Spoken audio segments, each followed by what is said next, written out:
অর্থই যদি সব হতো তাহলে কবি জীবনানন্দ কখনোই লিখতেন না অর্থ নয়, কীর্তি নয়, সচ্ছলতা নয়, আরও এক বিপন্ন বিস্ময় আমাদের অন্তর্গত রক্তের ভেতর খেলা করে, আমাদের ক্লান্ত করে, ক্লান্ত করে, ক্লান্ত করে।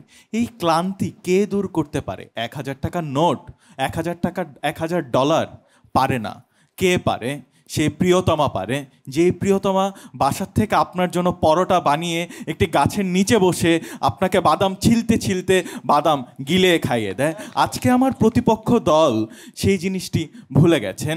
খুব সম্ভবত একজন গায়ক তাদের মতো মানুষকে দেখেই খুব সম্ভবত বলেছিলেন যে বেলি রোডের প্রেম টিকে না, কারণ তাদের নজর সেই প্রেমের দিকে না, বরং সেই রেস্টুরেন্টের দিকে।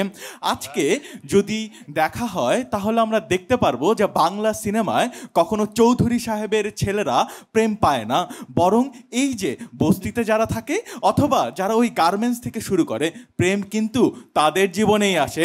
অর্থাৎ অর্থই যদি সব হতো তাহলে বাংলা সিনেমার চৌধুরী সাহেবের ছেলেরা সবার আগে প্রেম পেত।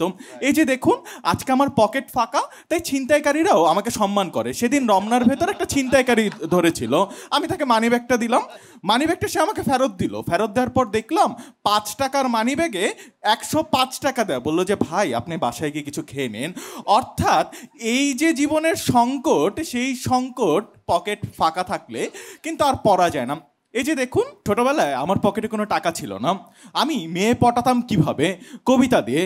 ক্লাস 10-এ যখন পড়তাম, একটি মেয়েকে আমি কবিতা লিখে দিয়েছিলাম। এই যে কবিতার প্রেম, সেই প্রেম আজও আছে।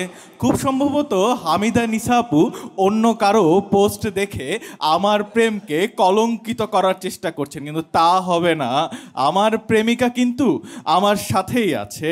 এই যে দেখুন, প্রেম করলে হৃদয় ফাঁকা হয়, পকেটও ফাঁকা হয়। কিন্তু এই যে দেখুন, আপনার পকেট যদি ফাঁকা থাকে তাহলে আপনি জীবনযুদ্ধে অলরেডি এগিয়ে যাবেন, কারণ এই ফাঁকা পকেটেই আপনি প্রেম করতে পারবেন। অর্থাৎ এই অর্থই যদি জীবনের সব কিছু হতো তাহলে কবি জীবনানন্দ লিখতেন, আমারে দুদণ্ড শান্তি দিয়েছিল নাটোরের 1,000 টাকা। তিনি কখনোই লিখতেন না, আমাকে দুদণ্ড শান্তি দিয়েছিল নাটোরের বনলতা সেন।